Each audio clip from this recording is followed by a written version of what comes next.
Welcome back. Turning now to the Mideast. The White House says, quote, serious and intensive discussions are ongoing towards a deal to release some hostages being held in Gaza. It comes as a separate agreement has been struck to deliver much needed medicine to the Israeli hostages being held by Hamas in exchange for additional medicine and humanitarian aid for Palestinian civilians inside Gaza. Israel, meanwhile, says it has ended the intensive phase of its operations in northern Gaza and says it will do the same in southern Gaza soon as well. Welcome back. The Israel-Hamas war has triggered a wave of anti-Semitic incidents here in the U.S., according to the ADL, which is reporting a 360% increase in incidents since the war began. That spike is one of the focuses of the United States Conference of Mayors winter meeting, which begins today here in Washington. I'm joined now by two mayors leading those efforts. Ron Nirenberg is from San Antonio and David Holt of Oklahoma City. So thank you so much both for being here. So I want to start first with this idea that neither of you, it sounds like, have large Jewish communities. Of course, you're both passionate about this issue. So why were you tapped to lead this effort? Start with you. Well, and I'll defer somewhat to my colleague from San Antonio who really started this work, but I got into it in 2021, 2022, and you're right. I mean, I don't have a large Jewish community in Oklahoma City, relatively, but I certainly have a passionate one, and I've been engaged in these issues for many, many years in many public service roles. But I think like what I bring to the table, perhaps, is a unique understanding that comes with being the mayor of Oklahoma City about what happens when you dehumanize people. Yeah. We have a scar in our downtown that reminds us of the ultimate outcome to that type of behavior. So I always think it's kind of an obligation of anybody from Oklahoma City to carry forward the message against hate, against bigotry, and I was honored when the conference asked me to be a part of this in 2022, and we have worked together to create a compact with the ADL, which we presented at the White House in 2022, that now over 200 mayors have signed. And Mayor Nirenberg, I want to ask you, what's the mood in your community and in communities maybe across the country, since I know you're in touch with other mayors, when it comes to the fear that the Jewish communities are feeling given all the anti-Semitic attacks? Well, there is a certain level of trauma that you have to recognize, and one of the chief responsibilities that any mayor has is to solve problems. So as it relates to the rise of anti-Semitism, Islamophobia, anti-Black, anti-Latino, xenophobia, this is a real concern for us, and our focus has been how do we ease that trauma and focus on collective education and bringing communities together. So I'm very proud to be part of an effort at the U.S. Conference of Mayors that really began through a Center for Compassionate and Equitable Cities and Businesses that was created out of the wake of the Charlottesville incidents and the violence we saw, racial violence there. Conference of Mayors brought together cities that are Republican and Democrat and recognized this problem of rising hate. And we created efforts like this compact that now has a 10-point commitment from all the mayors in the country to address this and really deal with these issues that are becoming so much a part of our communities. There's been an alarming rise in anti-Semitism and Islamophobia, in particular as a result of what's happening in the Middle East.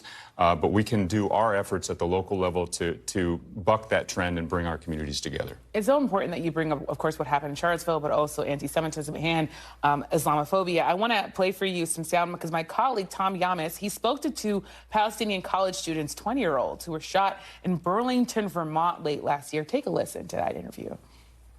Was your mind sort of like comprehending this is happening in Burlington, Vermont to me? Not that I'd always expected something like this to happen, but something like this, you know, growing up in Palestine, this was something that I'd always thought was possible. But did you think it happened here? Not really, no. I definitely expected it would happen to me in like the West Bank in Palestine, but not in Vermont. Mayor Holt, what do you think when you see that? Have you seen an increase in hate against Muslims as well as you have said against Jews? And what's the role that you think mayors can play in stopping hate against both those groups? Well, I think we've certainly seen it on a national level. And, you know, I think in Oklahoma City, mayors and any other person of public stature has to speak out against all forms of hate and bigotry, regardless of what your position might be on foreign policy. Like, there's no place for that type of activity, and it can't be countenanced in any way in your community. I think we're blessed in Oklahoma City with a unique political culture that recognizes a lot of what I've just been saying, especially going back to the bombing in 1995. And so our first city council meeting after October 7th, we had kind of the most well-known imam in our community and one of our rabbis come jointly together to our council meeting and show solidarity and support for each other as human beings, as residents of our city. I'm sure they have different opinions about what's going on in Israel and in the West Bank, but they had, and in Gaza, but they were focused on making sure that people in Oklahoma City understood that we're all human beings. We all live far away from the Middle East, and we've got to live together. And it was really inspiring, and I hope we'll continue to carry that ethos forward. Nirenberg, could you jump in here and give your thoughts on what Mayor Holt is talking about here, and also add what role maybe the private sector has to play in all of this? Yeah, well, I think there's a role for every sector, and we are blessed in San Antonio to have a very strong interfaith community and interfaith dialogue, and we've created an initiative called Compassionate San Antonio that really leads through compassion and builds competencies and skill sets in compassion, because that's part of our DNA, is to treat others the way we want to be treated and not treat others the way we don't want to be treated. We recently launched through the U.S. Conference of Mayors and in partnership with the City of San Antonio and Alamo Colleges, a program that helps do that nationwide for free called Compassionate USA. And people can go to compassionateusa.org. We've got hundreds of partners and organizations that are now learning those skill sets and competencies to help prevent, to help intervene, and to help build peace and understanding through collective action. And I want to stick with you because your city has also it's been dealing with a surge of migrants. What have the conversations been like between you and the governor there? Well, I'll just be candid. The governor has only stoked the flames of hatred and xenophobia through his actions, his rhetoric, and his policies. We've had a policy now passed that essentially gives open invitation for any law enforcement agency to stop people just for suspicion of being in the country illegally. So we know that's an open door to racial profiling.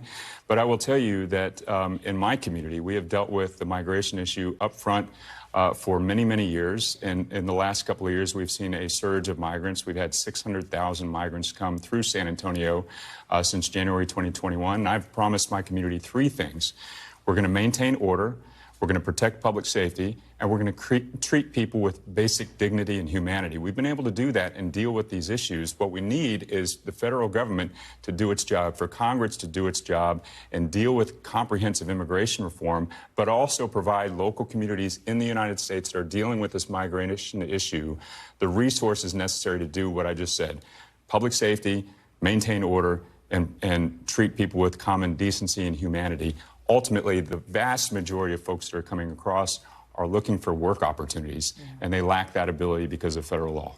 Well, an important conversation on how the federal policy is dealing and having impact on the local level. So thank you so much, Mayor Nirenberg, Mayor Holt. I really appreciate you both being on.